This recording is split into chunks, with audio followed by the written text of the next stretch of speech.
Hello and welcome into the Fantasy Sanctuary. Today you are in for an absolute treat. We're going to look at some rookie wide receivers, do a little positional preview, and I'm joined by one of the nicest guys in the industry, but also an incredible analyst. Mike, as you probably know him at Daddy's Home FF. Mike, how you doing? Doing great, Rich. How you doing, my friend?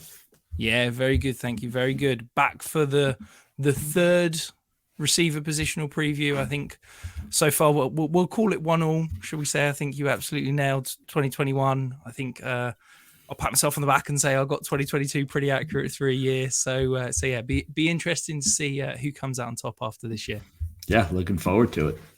Fantastic. So before we dive in and start talking about some specific players, what do you think about this kind of wide receiver group as a whole? As an overall, do you think there's the elite talent that we've potentially seen over the last couple of years? I think there is. I think one of the things that we did really early on as a community is hyped the class to a level that honestly was going to be almost impossible to reach. I mean, we've been talking about the 2023 class for about 2 years now, as we tend to do. But what we're seeing now is really, at least for me, I see one elite talent jumping off the page, and I see 4 others that could really stand out in this class. And I think when you take a look at where is their value going to land as an overall class, I think last year is a good class to look at in terms of how the value is at the top. However, what I think this class brings that we didn't see a lot of last year is a large amount of depth after that, where you're going to be getting solid wide receiver 2 to wide receiver 3 talent in that middle to back half of the second round of Superflex drafts. So what you get in 23 is going to be the same high-end value that you saw in 22, but a lot more depth. So those later picks are going to have more value than we've seen historically. Yeah, absolutely. I think it's a really interesting class. I think I came into this class over the last couple of months with a certain view, and it'll be really interesting to see how much that view is kind of mirrored by the NFL, because I think draft capital with a couple of these guys and landing spot is going to be really important. You hinted off the top, but one kind of potential elite talent. We'll dive in straight away with the wide receiver 1 in ADP and consensus. Is Jaxon Smith-Njigba out of Ohio State, is he that elite talent that you were referring to? Absolutely. I think what we saw from Jaxon Smith-Njigba has been nothing short of star potential. Not only just when he was playing on a team with Garrett Wilson and Chris Olave, but now what we've seen in the combine. After struggling last year with the hamstring injury, the biggest question for JSN coming into this year for me was going to be health. And seeing that agility, seeing that ability to cut has removed all doubt for me. This guy, when you take a look at the skill position players in this draft, and we've been talking about that quote-unquote big 3 with this Bijan Robinson, Jaxon Smith-Njigba, and Jahmyr Gibbs. For me, JSN is far closer to Bijan level talent than he is to Gibbs. And in fact, I could see those two being neck and neck in talent. I think JSN is going to be a target hog. He's going to be a big play waiting to happen. And I think he has that star potential to really even exceed what Wilson Olave did last year as rookies. Yeah, I think whatever you're looking for from a receiver, he does. I think he's got impressive size. I think he's got a great release package. I think he's an incredible route runner that can separate at all 3 phases of the route. You look at the statistical profile, it ticks a lot of boxes. That age 19 breakout, obviously he had that incredible sophomore season. From my model perspective, he's not uber elite. You know, he's not in the Jamar Chase, Chris Olave, Devonta Smith bracket. And that's largely because he doesn't really score touchdowns. You look through his 3 years at Ohio State, only scored 10 touchdowns. Are you a little bit concerned that that's something that could potentially translate to the NFL, that lack of touchdown upside? I'm not. And it's funny because if you remember last year when we talked about Olave, a lot of the question was around the coaching at Ohio State in the usage of their players and how they deployed all 3 players. And I think when you take a look at a team like that, it likens back to, actually, it's funny you mentioned Devonta Smith. It reminds you of those Alabama teams where you had so many weapons in one spot and who was getting fed where. I think that when you take a look at JSN and where he's going to go in the draft and the amount of draft capital is going to be spent on him, which I do think he goes in the top 12, possibly even in the top 10 picks, a team is going to be looking to feed him. And I think at that point, a touchdown is really just another 10 yards on the field for me. I don't think it's a particular skill that you have or don't have. As you mentioned, he can make separation at any point in the road, even on those short and intermediate routes, which is really where your touchdowns are going to happen. And he does have that speed enough to break away and break some deep ones. So I have no concerns that the touchdowns are going to be something that translates to the NFL, and more so the way Ohio State deploys their receivers as part of their package. Yeah, no, I completely hear you. And do you think, I think the one big knock we hear perhaps about JSN time and time again is he's a slot receiver. He's a slot receiver. He's a slot receiver. Can he play outside? I've been quite vocal in saying I think he's got the size. I think he's got the release package. I think he can play X. I see no problems there at all. Do you think that that's a role that he can play in the NFL? And do you think that that's, if he can't play outside, it could potentially cap his ceiling? I mean, if we learn nothing, honestly, like I feel like we've learned nothing here. And this is what made Justin Jefferson fall to 107 in ADP in one quarterback leagues his rookie year. He's just a slot. Two things. Number one, being just a slot receiver in PPR is no longer a death sentence, which is the way that teams are deploying weapons in the NFL. Number two, when you look at his route running, there's no reason to believe that he can't be deployed all over the field, and I think he's going to be used everywhere. So I don't think just a slot receiver, number one, is a major problem, as we saw just a slot receiver finish as the wide receiver one with Cooper Kupp's season. We saw Justin Jefferson coming out of college as just a slot receiver, and he is now the far and away wide receiver one in Dynasty. I mean, how many times are we going to fall for this trap? We have now adjusted our scoring systems for people who get targets, for people who get open, for precise route runners, and that's exactly what he is. So I don't understand how this is still hanging around. People are looking for X receivers and bell cow backs. Those don't exist anymore. People play football and get the ball in their hands and make plays. And this is a football player and a playmaker that I have no concerns about whatsoever.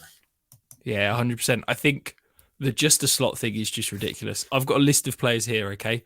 Christian Kirk, Chris Godwin, Jerry Jeudy, Amon-Ra St. Brown, CeeDee Lamb, Cooper Kupp. They all saw over 50% of their targets from the slot last year. Like that's a list of receivers that I want on my dynasty team. So even if JSN is just a slot, I still want him. But I don't think he's just a slot. As I said, I really, truly believe that he can play outside. So moving on to, I guess, the consensus wide receiver 2. Mm-hmm. I don't want to sound a little bit hot takey, but Jordan Addison, he is my wide receiver 1. I am in love. Okay. I think he's truly elite, and I think everybody's sleeping on him. Mike, are you jumping on the Addison bandwagon with me? I'm not. It's funny. I'm not surprised. This is our third year doing this, and we have a type, and I love that we have a type. And your type is Jordan Addison, so I'm not shocked whatsoever. Jordan Addison runs amazing routes. Jordan Addison gets open. Jordan Addison makes plays. What he doesn't do for me is show any of those elite trends. And one of the things that I'm hearing from Jordan Addison is a very common comp is Devonta Smith. And I have Smith as a far better prospect than Addison at this point in his career. I think that Addison really, the comp that I see that I've kind of liked has been that Calvin Ridley type comp, which a nice player. I love Calvin Ridley, don't get me wrong, but I think he's going to fall into that very good wide receiver trait, a Chris Godwin type player, as you mentioned earlier. Someone who's going to live in that 10 to 15 range of wide receivers over the course of his career. That's not bad. That is really not bad. But what Wilson and Olave brought last year, who were very similar type prospects, Olave brought elite speed. I think Wilson does what Addison does, just a little bit better. So I think this is really where you have a downtick from what we saw in the 22 classes. Addison would have fallen behind those guys for me based on the way that he plays. And I just don't see the amazing level ceiling. Now, what I do see is a very perfect dichotomy of the difference between a analyst who's looking at metrics and statistics compared to film, because his numbers pop. They absolutely pop. But you look at some of the games where he did damage, in particular the Utah game, where a lot of his yardage came from a cornerback falling down and playing against a difficult team like that and really not showing up until that play is a little bit concerning to me. So this is a guy who I think slots well for, if you're looking for that set it and forget it wide receiver 2-3 guy, and you don't necessarily need a splash, but you can't blow that first round pick because you're looking for guys who are going to come out and produce at a moderately high level early on. Addison is your guy. I feel that. So yeah, I think for me, you pretty summed up B perfectly in terms of the two things I'm looking at when I'm watching film. It's route running. You know, I'm in love with good route runners. I will always pick a good route runner over any other type of receiver. And then it's the numbers side, and you know we've got on screen there 97.3rd percentile pre-draft, 97.5 percentile projected post-draft. Now, just to give you some context, that's ahead of Garrett Wilson, Rashad Bateman, Drake London, Jaxon Smith-Njigba, Elijah Moore. Like, he is in the elite tier in terms of my model. And I really like everything I see on film. And I think that I have very few questions about him moving forward. And I think that you've hit the nail on the head there in that, yeah, if I'm swinging for the absolute highest ceiling, the highest upside, then yeah, maybe Addison's not it. But in terms of, do I think Addison is going to fail at the next level? No. Do I think he's going to be a solid wide receiver 2? Yes. Do I think he's got potential to be a top 12 wide receiver? Yes. I mean, you know, I sat here last year and said, I don't think Chris Olave will ever be a dynasty wide receiver 1, but I can bet my house on that he's going to be a dynasty wide receiver 2 for a long time. Mm-hmm. And I wish I'd had more conviction on him because, you know, he's now a top 5-6 dynasty wide receiver. I think that Jordan Addison, for me, ticks a lot of the same boxes that Chris Olave has. You know, we talk about numbers, and yeah, he had a down year at USC. If you just look at the raw box score numbers of didn't put up 1,000 yards, but he had a targets per route run rate of 27.6%. That was better than any year when he was in Pittsburgh. Like, when he was on the field, he got the ball, and it just was that the offense didn't play as many games and wasn't as productive as it was when Kenny Pickett was in Pittsburgh. So I think that for me, I'm really excited about Addison. I think that he is a player that I think is going to project really well to the next level, and I've got no concerns. I think, you know, we're back to the slot question. Yes, he's smaller, he's undersized. You know, we're 5'11", 173 pounds, but I didn't see him struggle physically ever on film. I think he's got an ability to stack corners to a way that they can't physically manhandle him. And I think that's a really tough skill to learn from a wide receiver. And I think that because he's got that already, he's not going to be able to be out like manhandled by bigger, more physical players in the NFL. So I can see that. And it's funny, when we talk about Jordan Addison, there's one thing that I look at with Addison, and we mentioned Olave and Wilson too, that I always want to caution people on when we talk about wide receivers, because I'm seeing it this offseason. When you talk about Olave and Wilson, and people are talking about how they're going to grow because of how spectacular they were in their rookie season, players like Olave, Wilson, and Addison don't grow exponentially the way that some of these other wide receivers do because they're NFL ready. But I'll give you that Jordan Addison very well may lead all rookie wide receivers in receiving yards, in catches, because he is NFL ready, because he is polished, because, like you said, he knows how to stack corners. It's just a question of, over the course of time, will those other receivers catch and pass him? And that's really what we're looking at. So I think this call from you will look really good this year. However, as we continue in this series, we might look back and say, hey, it was a great call for the first year, but then how does it look moving forward? Jordan Addison, I do think, is the least likely prospect that we have on our board to bust. I will absolutely say that with the utmost certainty that I just don't see a way that he is not a serviceable wide receiver for a long time, barring injury. Absolutely. And we talk about a wide receiver that we feel safe, we feel isn't going to bust, but may not have that super elite upside. I feel like that's the perfect segue into this next guy who has potentially got, the highest ceiling, but has also, in my eyes, got the highest potential to bust. Are you a Quentin Johnston fan, Mike? So I sent you my rankings sometime this week. Looks like on Friday I sent you the rankings. I have been watching film consistently since. I've been looking at everything, and I have had him everywhere from 3 to 6. I have no idea what to do with this man. So let's do a little pros and cons of Quentin Johnston.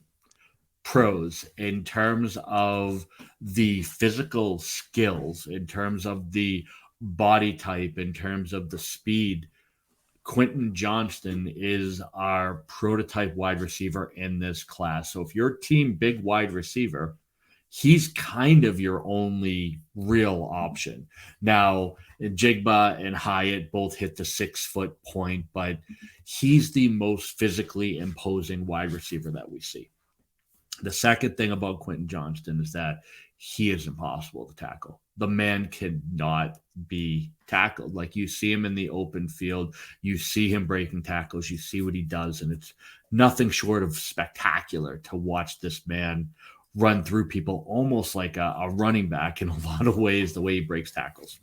Now, here's the problem with them. We've talked about some issues with body catching, and I caution people on that one. I don't know if it's body catching as much as what I see from Quentin Johnston was sometimes when it's a lack of focus.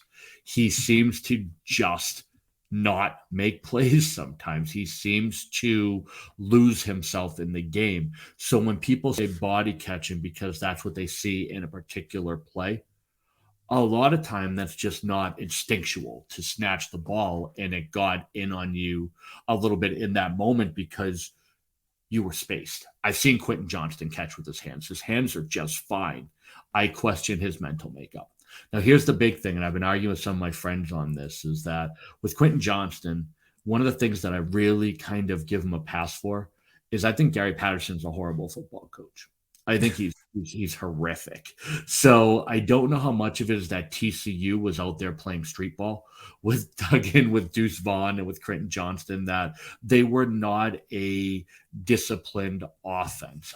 You saw it actually at the end of the Kansas State game where he ran the ball with like 10 seconds left and then had to rush out his field goal kicker who hit a phenomenal kick. It was not an offense that I saw that was structured.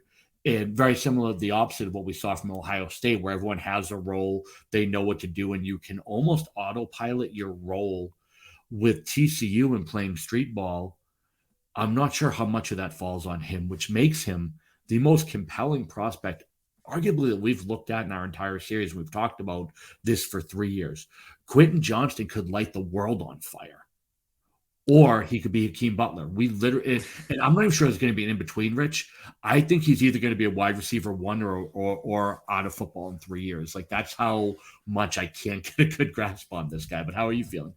Yeah, no, I'm very similar, to be honest, because I think that, you put on the tape, you watch him, you immediately see the physical traits. He is big. He's such a anomaly in terms of his route running ability. He's a long strider, but his agility for his size is incredible. And I don't know if I've ever seen a prospect be such a long strider, but also have that level of agility. Normally, a long strider has poor agility because, they're spending more time in the air. They can't break down. They can't cut. It's so weird watching him play. He's impressive on the deep ball. I think he tracks the ball really well. I think he's good at getting his body in position in terms of manipulating it to catch the ball downfield when he's in stride. Where I have a massive issue is that he is a big-bodied, prototypical X wide receiver who plays like he's about 4 foot tall when it's a contested catch. Like it's ridiculous. I don't get it. He's got like a foot on some of these corners in college, and yet he's not coming down with the ball. Like, I genuinely can't understand it. I think it's mind-blowing. I think that there's definitely some positives, and I don't want to be a Quentin Johnston hater, because I do believe that if the light switch is on, he could be incredible. From a numbers perspective, it isn't great. As you can see on the screen there, we're talking 61st percentile pre-draft model. Like, that's not great. I just worry that it's too much of a risk for me to take him at cost. And when I say at cost, he's going around pretty much back to back with Jordan Addison. In some drafts that have been happening, he's going ahead of Jordan Addison, and 100%. I think it's a case of, what do you want? Are you a swing for the fences, I want to try and hit a home run, but I might strike out? Or are you a, let me just hit a double, get on base, and we can kind of move forward? And to me, Jordan Addison's the guaranteed double, and Quentin Johnston's the, 25% he's a home run, 75% he's a strikeout kind of thing. And I think it's literally a case of, what do you want from your draft pick? And for me, at his cost, I just can't get on board with Quentin Johnston, despite me saying there are some fantastic things there. Yeah, I think we're going to have he's going to be one of the only, maybe the only prospect actually that we talk about where I can't overemphasize enough how much landing spot is going to matter. And I'm very much a talent over situation player. So when I say landing spot, I do not mean who is on the team. I don't care about that. I don't care who the quarterback is. I don't care who the other wide receivers on the team are. I don't want to confuse it. So I want to be very crystal clear on the statement. What I care about is the coaching staff. Is he going to get into a coaching staff? Like, I'll give you the perfect example when you talk about situation. Tom Brady, obviously my New England Patriots. Tom Brady is a Hall of Fame, first ballot Hall of Famer, greatest of all time quarterback. And if they drafted Quentin Johnston, I would have buried him in my rankings, because Tom Brady does not forgive rookie wide receiver mistakes. So when you look at that, it's a player. It's a Hall of Fame player and a Hall of Fame coach that would have been a terrible situation for this particular player. I think a coaching staff that tends to give longer leashes to rookies, that tends to build confidence, that tend to get the best out of their players, is where we're looking for Quentin Johnston to land. If he lands with the team that potentially could give up on him, it could be a quick in and out for him. So this is going to be fascinating. It's not draft capital necessarily, and it's definitely not players I want to see him with, but the coaching staff will matter a ton for Quentin Johnston, just like we talked about actually 2 years ago with Jalen Waddle, who ended up landing with the best coaching staff for his particular skill set. Knowing how to use this player and knowing that he is going to have some moments of confusion and some moments of frustration, are you going to let him play through those? Would be extremely important for Quentin Johnston's career, in my opinion. Yeah, I think that's perfectly said. And I'm not a big comps guy. I think they get overused and quite poorly used, but I've seen the Chase Claypool comp, and I've heard the Chase Claypool comp, and I can't unsee it now. And I think that you just got to look at Chase Claypool and his career with Pittsburgh in terms of that rookie season. There was a lot of excitement, a lot of hype. And when he was used in those interesting ways of being bigger bodied, but get the ball in his hands and go to work, there was incredible fantasy production. Mm-hmm. But there was also the quickly fell out of love with him and he's been shipped off. And, he wasn't that big-bodied X receiver that everybody wanted him to be, because he was tall and fast, and that's my concern with Quentin Johnston. So I think you've nailed it perfectly, is that where he goes is going to dictate so much what he looks like and what he becomes. And yeah, I'm happy to have egg on my face and get it wrong, because I think for me the risk's just a little bit too much. Once again, no shock there at all from the way we play. So the next guy, wide receiver 4 in ADP, the only 4-year player out of these top 6 that we're going to talk about today, Mike. But Zay Flowers, are you a believer or not? I absolutely am. And I think the next 2 players we're going to talk about are so close in terms of style of play and in terms of the way they catch the ball. But what I like about Zay Flowers is what he does in space, what he does with the ball. He is twitchy in the best way possible. He can make people miss in a phone booth. He gets open, and he really overcame some terrible offense at Boston College. And I think that's where I give him the edge over our wide receiver 5, which is 2 things. Number one, he did it in a far worse offense, which with a much worse quarterback. I think we can certainly agree that, that the next guy had a far better situation to work out of. And just what I see from Flowers in the open space, he is electric. He pops off the page. Now, again, we talked about this, not a prototypical size. 5'9", 182, runs a 4.4, so the speed is there, but it's his agility and his quickness on the field that it's hard not to fall in love with. And this is the type of player that the NFL has really figured out how to use. And I think they're going to use Zay Flowers exactly how you should on drag routes. You're going to see him get creative bubble screens. I think getting the ball in Zay Flowers' hands is going to be what is required for this man to pop, and I think they're going to do that. I think whoever takes him, which we are talking about now, almost every mock I see has him getting first-round draft capital. Get the ball in his hands, watch him go. This is, while he doesn't have the upside of the other folks we talked about, he's not the prototypical wide receiver.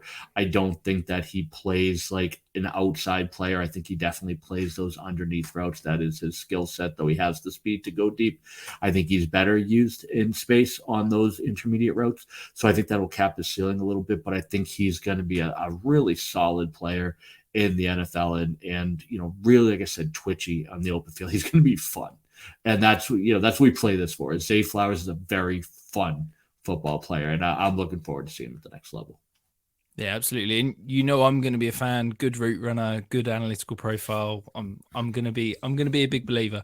I think that for me, if Zay Flowers was coming out 6-7 years ago, he's the kind of player that would never have had a fantasy career, because I think the NFL 6-7 years ago were very much trying to take wide receivers and fit them into their offense and say, this is where you're going to do, these are the routes you're going to run, and you're going to be our X, you're going to be our Z, you're going to be our Y, and that's the role you're going to play.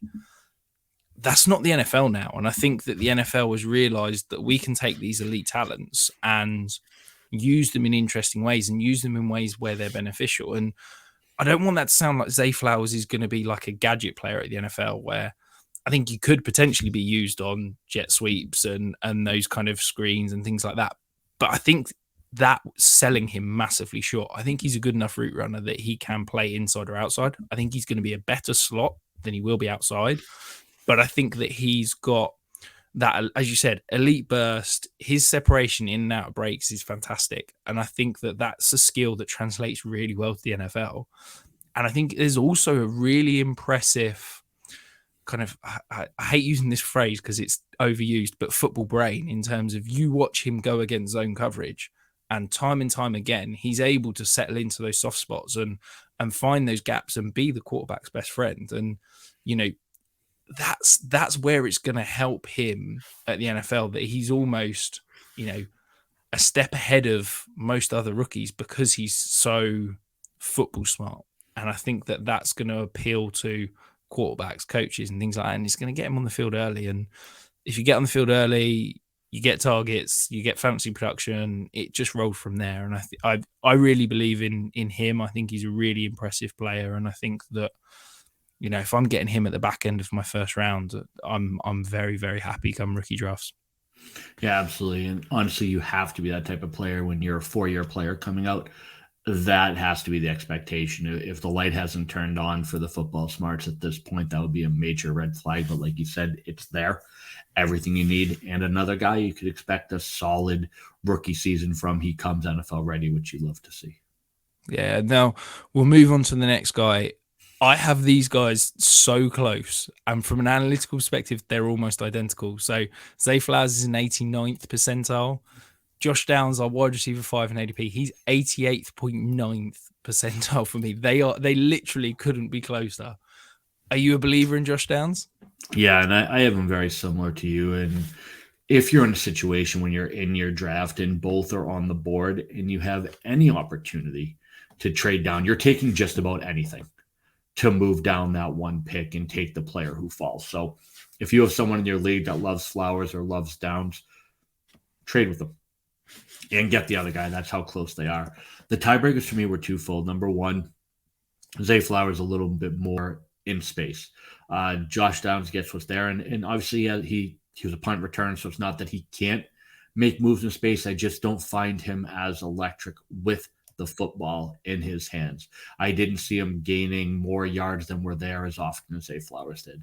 The second thing is I don't see a guy, and this sounds silly, but it worries me with the NFL. I don't see a very willing or capable blocker out of Josh Downs as well. I see him basically doing nothing on plays that aren't coming his way. He barely makes anything happen on the football field. He doesn't get involved in anything. And you worry about that with some of the old school coaches. Like, is that going to cost him in any way? But if you go back and watch him play on running plays in particular, and I know all of you love scouting your YouTube highlights, watch every snap, though. It's important.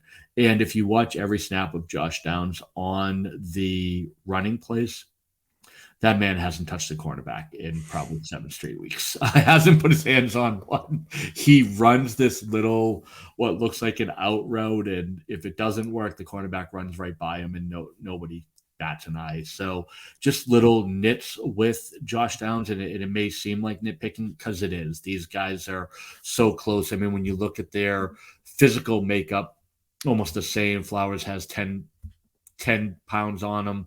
0.6 on the 40 differential again, depending on who's hitting the clock. There's not a lot, 0.06, excuse me, 0.6 would be quite a bit. Not a lot between these guys that makes a huge difference. And obviously you see the production jumping off the page. Now, the one thing with Josh Downs we do have to qualify this with is that he went from Sam Howell to Drake May. So we're talking about NFL caliber quarterback in Sam Howell, and then potential NFL star in Drake May, very similar to Addison, working with Caleb Williams. Like, some of the production does come from the quarterback position, and obviously he played in a high-powered passing offense.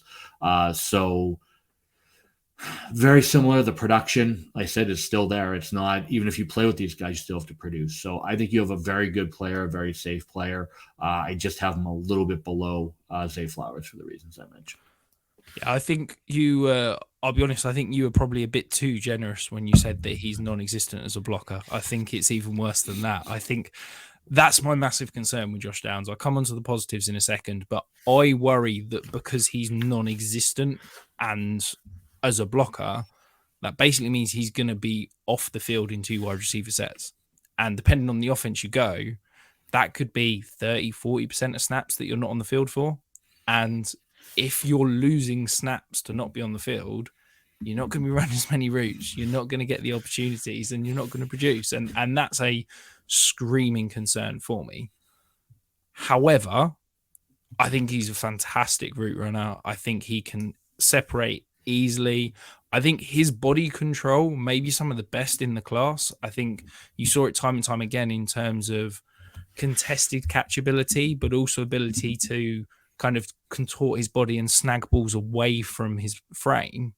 That's a skill that I think is really impressive and is going to translate. And that helps his route running because he's got that hip flexibility, that body control that he can get in and out of breaks without having to slow down. And again, that's where the separation comes from. I think that he's good with the ball in his hands. I wouldn't say he was great. I don't think he's ever going to have the highest ceiling of anyone in this class, just because I don't think he's going to be a 130, 140 target guy at the next level. I don't think he's going to be perhaps the 1A in any offense, but I think he could definitely be a 1B. And let's be honest, there's plenty of really good fancy options that are 1Bs in their offense.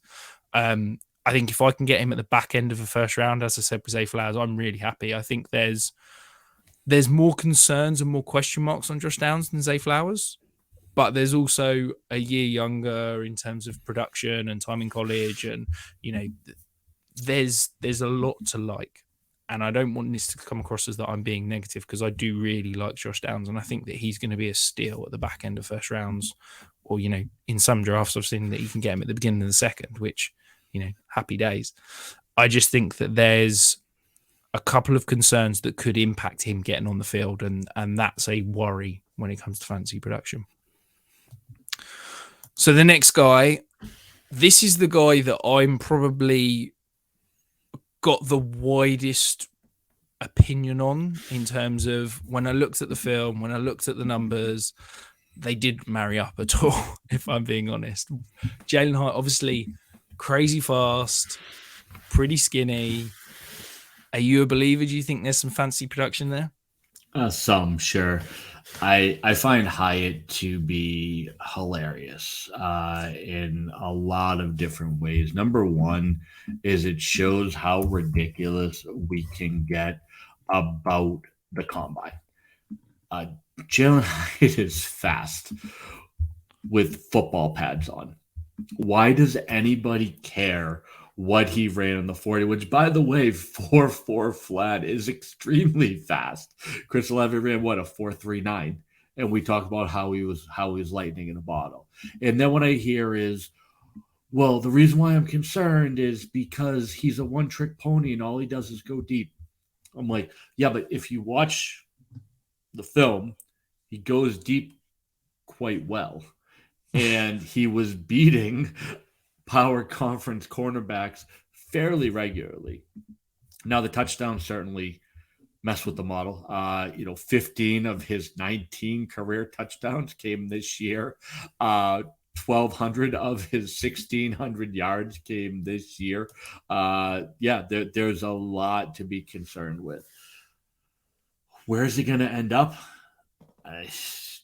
You got me, man. High end, Deshaun Jackson type. We throw that around all the time, and we have just a burner, right? And I don't think he's going to touch that ceiling or come anywhere close to it. But what it does point out is how he's going to be frustrating, how a player like this can be frustrating. And the question is, did you play him on the right weeks? Because he's going to have some stinkers. He's going to have some low-end weeks, and he's going to have a couple weeks where he ends up making big points. So Deshaun Jackson is obviously the gold standard for that type of player. This is more of a Will Fuller type guy with all 10 fingers. That's really the difference we're looking at here. And Fuller was a player that I shy away from, especially since we've gone to really PPR becoming the standard format. I just don't think it's going to be there. I think you're going to get a couple 3 for 102 touchdown games on your bench, but you're going to get a whole lot of 1 for 15 games that you wish you never played them. So based on upside, you almost have to have them at number 6. I toyed with the idea of having Mims here instead. I toyed with the idea of even having Kayshon Boutte here instead. We've talked about this class does run a little bit deep. I wish you asked me for a top 5. I'd feel a lot more confident. But since we had to put a 6 in there, I guess it's Hyatt, and it's because he does have that one elite skill. If I think this would probably be Mims if he didn't get hurt the previous year, if he was healthy in 2021. I think this probably would have been Mims in this spot, but we have Hyatt here. He shouldn't be going higher than mid-second in your drafts, no matter where he goes in the NFL. Don't forget the NFL is enamored with speed, and it doesn't tend to play out. But he's going to be a hit-or-miss type player, frustrating to have on your team. Sometimes it'll work out, sometimes it won't. So I tend to shy away from this type of player personally for more of the target hogs. Yeah, I mean, for me, I'm not a college football fan. It's difficult to watch over here. I don't watch much of it. I then dive into the film when the season finishes and I start looking at rookies. I was really expecting something special. You know, you hear about winning the Blentikov and you see the stats from this year combined with Hendon Hooker, and you're thinking, God, this guy must have had an incredible year. I can't wait to watch him. And I'm sitting there watching him and I'm thinking, he's got lightning quick with great foot speed, but he can't release at all when he's got anybody lined up over him. Because of that, he runs primarily out of the slot. He was poor with the ball in his hands. Like, there was very little run after the catch ability. He didn't run a complex route tree. He basically ran 3 routes in college. And whenever he went up against a physical corner, he was quite consistently knocked off his route. And I think, okay, I don't really see what's going to translate to the next level other than, as you said, that one-trick pony deep threat that, you know, Christian Kirk in Arizona, where you go deep from the slot, you operate the seams. Yeah, there'll be a couple of decent performances, but you're not going to be consistent for fantasy production. And then you plug in the numbers to the rookie model, and it's like, oh, okay, like there's some stuff to like there. You know, really impressive receiving yards per team pass attempt, really good total touchdowns per game, and it comes out as like a 91st percentile prospect. And I'm like, I really can't make up what my mind is. And I think that I'll probably have a few shares because I think there's the chance that he could round out his game, become a more complete player, and not just be that one-trick pony. But I am concerned that there's not that consistent, bankable skill that leads to fantasy production. And people say, oh, but he's fast. Well, there's plenty of fast guys that get drafted high in the NFL draft that don't become good for fantasy. I would much rather bank on a good route runner than somebody who's fast and needs that speed to get open. So yeah, I'm about consensus on him, but I don't kind of want loads of shares. I guess I'll probably end up with a couple because they'll fall to me, but that's about it really. So we'll dive into the ranks, Mike. I'll let you go first. So talk us through. We talked through the 6 guys. I asked you to rank 1 to 6. Talk me through your rankings. So for me, JSN is the number 1 with the bullet. We talked about all the reasons why. I think he brings the safety of Addison with a much higher ceiling. I think he's going to be a target hog in the NFL from day one. And I think he's going to show you what he showed you in the championship game at that next level. I think he is a star. And for me, I have him above Jahmyr Gibbs as my number 2 positional player in this draft. And there was no other wide receiver I even considered at that point. This good. No. Yeah, I'm not going to add anything to that. I think you nailed it up perfectly. So this next group here, and I did put Josh Downs on tier 3 and Menford in tier 2. That was a typo on my part, not on yours. When we take a look at this, Addison is number 2. I think you're going to get a great rookie season out of him. So I think even if you have a belief that Quentin Johnston has a higher ceiling, I do believe by the end of the 2023 season, you'll be able to trade Jordan Addison for Quentin Johnston plus, if that's what you were thinking. So I think you take the guy who's going to produce right out of the gate. We're seeing how quickly these type of receivers shoot up dynasty boards. You referenced Chris Olave being in our top 6 already. Garrett Wilson probably even being a little higher than that. That's what you get when a guy has a big rookie season. People fall over themselves, and I think Addison is set to go.